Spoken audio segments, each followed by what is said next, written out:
Hi everybody, I hope that you're all doing really well. So today I am back to talk about something rather exciting, my very first read-along that I will be hosting, or co-hosting I should say. In the month of March it is going to be Women's History Month in both the US and the UK, and so to celebrate Women's History Month, me and Brittany from Literarily Smitten are going to be hosting a themed read-along. As you'll probably know, we're both really big fans of reading history non-fiction as well as historical fiction, and so we thought that this month would be the perfect month. The read-along is going to be called the Her-storyathon, and as I say, it's going to be a women's history themed readathon, and we'll be hosting it for the full month of March from the 1st to the 31st. We'll be doing various things as part of this month, and if you do decide to participate, please do let us know using the hashtag. We're going to have a Discord server set up for the event, and we are going to be holding a couple of live shows, more of which on later. But you may be wondering how it is that you participate in our read-along, and we've tried to make it as simple as possible, but also give you a few extra things if you do want to really dig into this month. If you do want to participate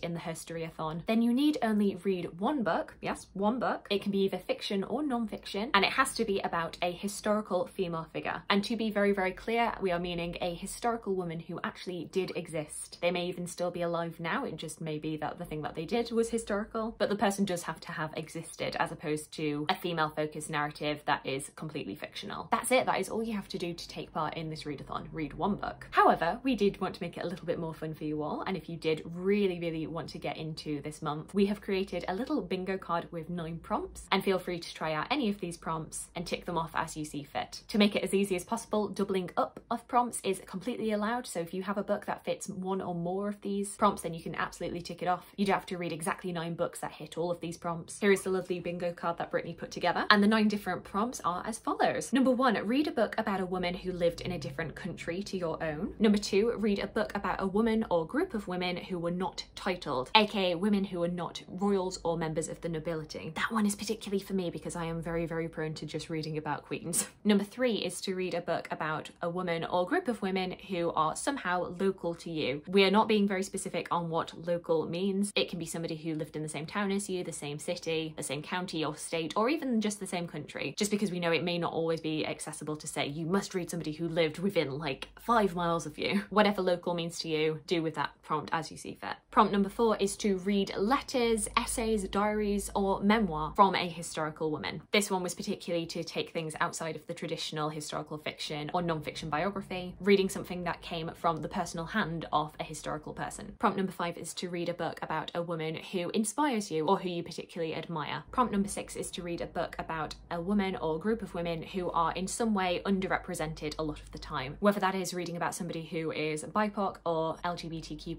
somebody who is working class, somebody who is disabled, someone neurodiverse. We really wanted this prompt to highlight women who are not straight, cisgendered, able-bodied white women that are often the focus of a lot of these biographies or historical fiction pieces. For prompt number 7, the early modernist in me really took over, because for this I would like you to read a book about a woman who lived pre-1800. I really wanted it to be pre-1800 rather than pre-1900 because I feel like Victorian women get a lot of page coverage, especially on BookTube. I hear a lot about Victorian women. I want to hear about other women. You can go prehistory, ancient, medieval, early modern, whatever that means to you, whatever book really takes your interest, but the woman or group of women have to have been around prior to the 1800s. Prompt number 8 is to read a book about a woman in science, and then finally prompt number 9 is to read a book about a woman that you have previously never heard of before. As I say, you are free to interpret these however you would like. You can double up on these prompts. So say you're reading a book about a woman who lived in the 1600s who we would now identify as LGBTQ+, then absolutely feel free to tick both of those prompts. We also decided for this month that there is going to be a group book pick, something that we're all going to read along together, and do feel free to join in on that if you would wish. And this is a book that actually goes by 2 different titles depending on whether or not you're in the UK and Europe or the US. In North America the title is The Women's History of the Modern World, whereas in the UK the title is Rebel Women, The Renegades, Viragos and Heroines Who Changed the World from the French Revolution to Today by Rosalind Miles. That's a book that both Brittany and myself are going to be reading through the month, and we would love it if you would like to join in with us. Once March is over, Brittany is going to be hosting the live show where we discuss that book on her channel. That is going to be hosted on Sunday the 3rd of April, 3 PM in the UK, 10 AM Eastern Standard Time. But that is not the only live show that we're going to be doing as part of this month. On my channel I'm going to be hosting a little early Herstory Fest, what we're calling it, where myself and Brittany just basically geek out about history and why we love it, how we got into history, who our favourite historical female figures are, and that is going to be hosted on Sunday the 6th of March, same time, 10 AM Eastern Standard, 3 PM GMT. TMT. And then finally, we have some non-bookish prompts, different things that you can do to take part in the Her-storyathon. Firstly, we would absolutely love it if you would take a photo of yourself at a location where a famous Women in History event occurred. Really wanted to dig into the local women's history aspect of one of our previous prompts. For myself, that could be going over to Oxford Castle. As we know, I'm a big fan of Empress Matilda, and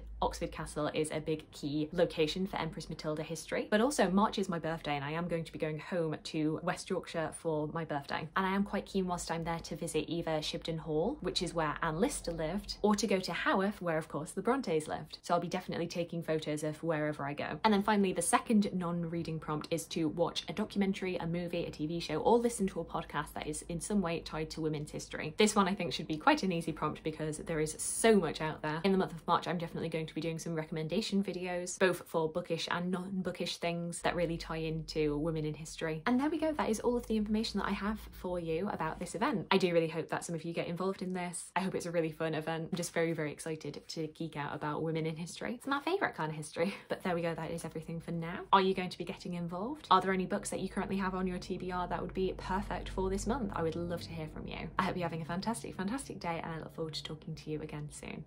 Thanks. Bye.